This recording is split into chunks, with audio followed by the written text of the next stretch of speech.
Hello and नमस्ते, स्वागत छ तपाईँहरूलाई मेरो आज अर्को भिडियोमा। आज चाहिँ म तपाईँहरूलाई नेपाल प्रहरीमा जब भ्याकेन्सीको छोटो जानकारी दिन गइरहेको छु। त्यसैले यो भिडियो चाहिँ अन्तिमसम्म हेरिदिनु होला। अहिले चाहिँ तपाईँको जब भ्याकेन्सी खुलिसकेको छ नेपाल प्रहरीमा चाहिँ।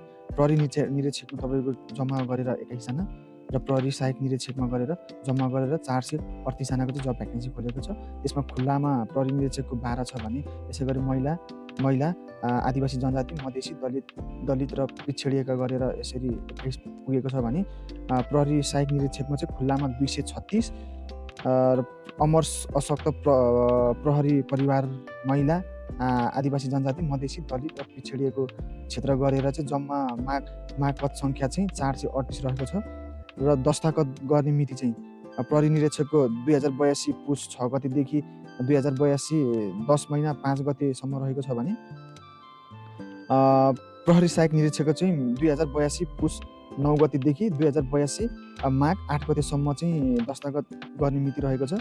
त्यसै गरी अनलाइन दस्ताखत सङ्कलन तथा दर्ता हुने स्थानहरू चाहिँ प्रहरी निरीक्षकको काठमाडौँ, रानीपोखरी, विराटनगर, जनकपुर, हेटौँडा, पोखरा, दाङ, सुर्खेत, धनगढी रहेको छ भने प्रहरी सहायक निरीक्षकको चाहिँ विराटनगर, मोरङ, धनगढी, सप्तरी, दुधौली, सिन्धुली, पोखरा, कास्की, बुटोल, रूपन्देही, नेपालगञ्ज, बाँके, डोटी, महाराजगञ्ज, काठमाडौँ रहेको छ। त्यसै गरी दस्ताखत दस्तुर चाहिँ प्रहरी निरीक्षकको हकमा दस्ताखत दस्तुर 1200 छ भने थप एकभन्दा बढी समूहमा दस्ताखत दिनु परेमा 20%ले चाहिँ 240 रुपियाँको दरले थप दस्तुर लाग्नेछ। र प्रहरी सहायक निरीक्षकको हकमा चाहिँ दस्ताखत दस्तुर 500 लाग्दछ भने थप एकभन्दा बढी दस्ताखत दिनु परेमा 20% का दरले रु 100 रुपियाँ थप गर्नुपर्ने हुनेछ। त्यसै गरी उमेरको हकमा दस्ताखत गर्ने उमेरको हकमा प्रहरी निरीक्षकको लागि 20 वर्ष उमेर भई 25 वर्ष ननागेको हुनुपर्छ भने प्रहरी सहायक निरीक्षकको हकमा 18 वर्ष पुरा भई 24 वर्ष ननागेको हुनुपर्ने छ। त्यसै गरी तपाईँको आवश्यकता न्यूनतम योग्यता शैक्षिक योग्यता मान्यता प्राप्त विश्वविद्यालयबाट स्नातक तह वा सोसरा उत्तीर्ण हुनुपर्ने छ प्रहरी निरीक्षकको लागि भने।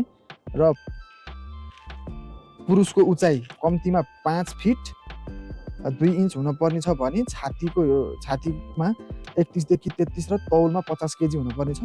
र महिलाको उचाइको हकमा 5 तौल कम्तीमा 42 हुनुपर्ने छ।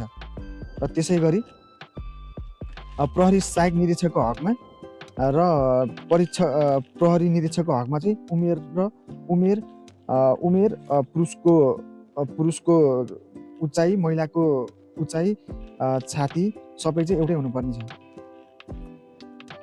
यस्तै छ। यो राम्रोसँग हेर्नु होला हैन। अझै मैले चाहिँ तपाईँहरूलाई विस्तृत रूपमा भनिरहेको छु। त्यसैले मजाले माथिदेखि नै राम्रोसँग पढेर अझै बुझ्नुभयो भने अझै राम्रो हुनेछ। दस्ताखत तथा दस्तुर बुझाउने विधिहरू चाहिँ तपाईँले हाम्रो अनलाइनबाट रेजिस्टर गर्न पनि मिलिहाल्यो है।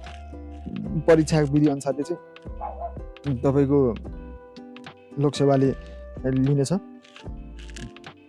त्यही छ हैन। त्यही हो। अब मेन भनेको चाहिँ हाम्रो यहाँ अब यो 9 महिना 6 गतेदेखि 10 महिना 5 गतेसम्म चाहिँ प्रहरी निरीक्षक र प्रहरी सहायक निरीक्षकको चाहिँ 9 महिना 9 गतेदेखि 10 महिना 8 गतेसम्म चाहिँ दस्ताखत मिति चाहिँ आवेदन मिति खुल्ला हुनेछ हैन। त्यसले गर्दाखेरि अलिकति ध्यान दिएर चाहिँ समयमै आफ्नो रजिस्ट्रेसनहरू आफ्नो अनलाइन फर्महरू भरिसक्नु होला। त्यति भन्दै अहिलेलाई चाहिँ म बिदा हुन्छु साथीहरू है। अब तपाईँहरूलाई फेरि अर्को भिडियोमा चाहिँ कसरी चाहिँ अनलाइन फर्म भर्ने भन्ने बारे चाहिँ म तपाईँहरूलाई जानकारी दिन आउने नै छु। त्यसको त्यति दिनसम्मको लागि मलाई बिदा दिनुहोस् त। हस्त, धन्यवाद।